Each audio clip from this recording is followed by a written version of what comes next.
Queridas amigas e amigos do Nocaute, hoje eu estou aqui falando um pouco sobre a realidade brasileira e o que a gente sente. Eu acho que cada época é marcada por um sentimento. Digamos assim, a Belle Époque foi marcada pela alegria, talvez um pouco inconsequente, porque logo pouco depois veio a Primeira Guerra Mundial. O governo Lula foi marcado pela esperança. Período lá da Bossa Nova, do cinema novo, também, que eu vivi quando jovem, marcado também por uma alegria criativa. O nosso período é marcado pela vergonha. Eu acho que é o principal sentimento que toma conta dos brasileiros nessa época que a gente está vivendo atualmente. Eu vivi isso também, de certa forma, até já contei essa história algumas vezes, em alguns lugares, na época da ditadura militar, especialmente quando, de posse de uma revista brasileira, em que era detalhado o primeiro caso de tortura com morte.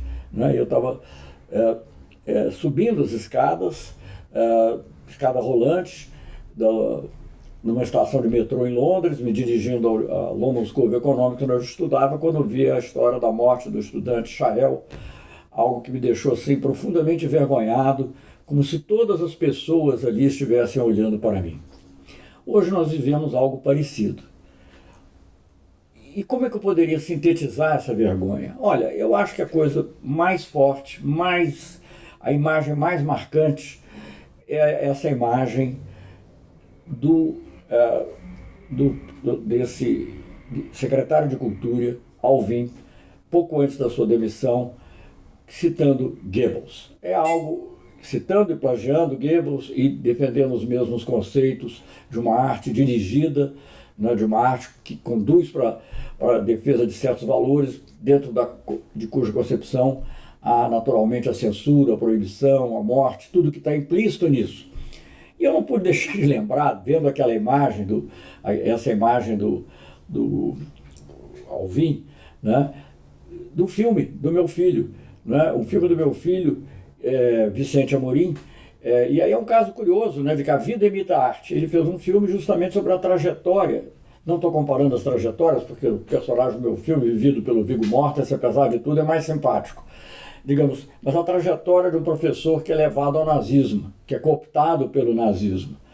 E as imagens, ele fez esse filme há 15 anos atrás, mas as imagens são espantosamente parecidas. Quer dizer, toda a iconografia, toda a simbologia do nazismo está refletido nessa imagem, como está refletido na imagem do Alvin falando recentemente. Então esse é o sentimento de vergonha, não é o único, mas esse foi vivido e experimentado recentemente por um jornalista brasileiro na Europa, Jamil Chad, que conta que a pessoa que vende para ele, em geral, o jornal, sei lá tem aqueles pequenos quiosques que vende pão, vende tudo na Suíça, e a pessoa se dirigiu a ele, uma senhora, imagino que de uma certa idade, perguntando: agora eu tenho que lhe saudar como?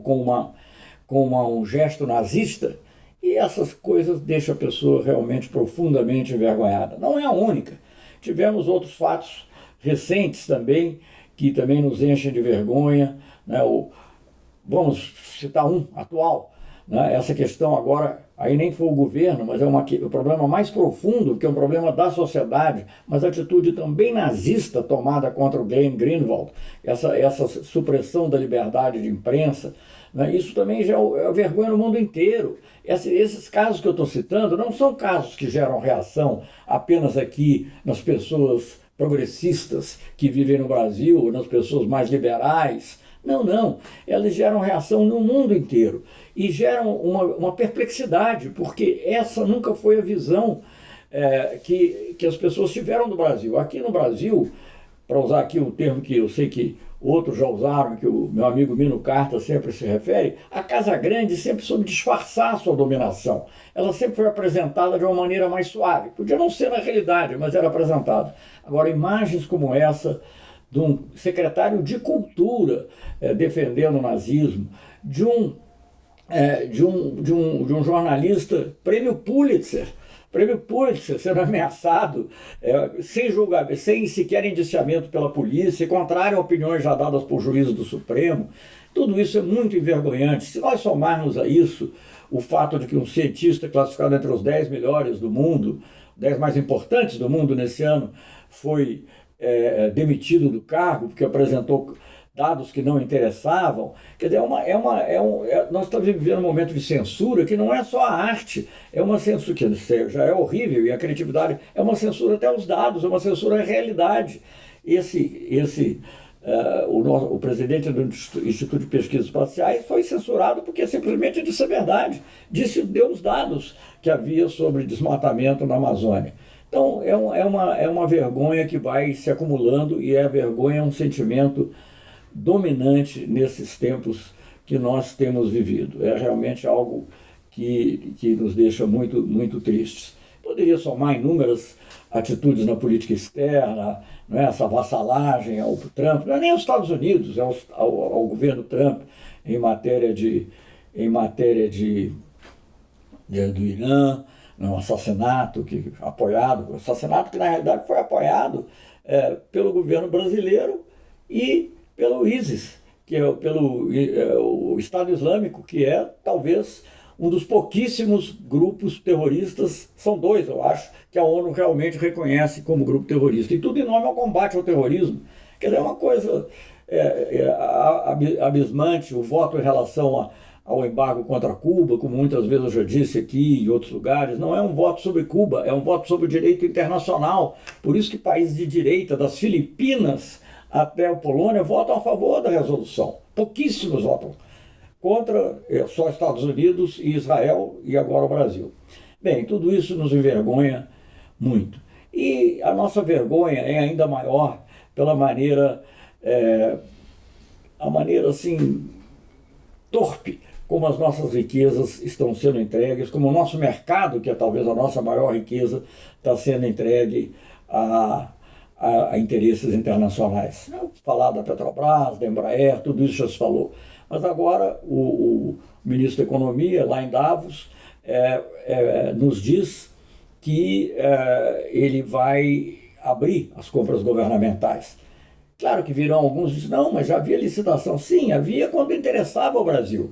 Mas se você abre as compras internacionais, as compras governamentais, como se pretende abrir, se você adere ao código, que hoje em dia é acordo, se chama o código mais atrás, o acordo de compras governamentais da OMC, você passa a ser obrigado, aliás, isso faz parte dessa estratégia de entrar para a OCDE, quer dizer, você passa a ser obrigado a dar igualdade de condições a empresas internacionais. E veja bem, e para isso as pessoas se valem dos argumentos mais absurdos, dizer que é para combater a corrupção, como se não houvesse corrupção fora do Brasil, como se a Enron, por exemplo, uma grande companhia americana de energia, não tenha sido acusada de corrupção, como se a Volkswagen não tivesse sido também acusada de falsear dados em relação ao software que controla o prejuízo ao meio ambiente, como se os mercados financeiros não vivam propriamente da corrupção, da mentira, do boato, etc. Então, encontrem outros argumentos se querem alienar o patrimônio brasileiro, se acham que os brasileiros são incompetentes para gerir, se acham que o Brasil tem que ser mesmo um país de segunda categoria, falem o que pensam. E pode ser que alguns aceitem. Eu não aceitaria. Então nós estamos vivendo esse momento muito triste. Poderia citar muitas outras coisas, vou deixar algumas coisas para a minha conversa, assim, que de vez em quando tenho com a Aline Piva, mas, por exemplo, também o Brasil sair dessa comunidade dos Estados latino-americanos do Caribe é de uma vergonha incrível. Isso contraria, inclusive, o princípio da Constituição, que é lutar pela integração da América Latina e Caribe. Tudo isso é extremamente vergonhoso, extremamente triste, e eu diria isso, infelizmente, o momento que nós vivemos é o momento da vergonha. E não se iludam, a vergonha é uma coisa que dura muito tempo.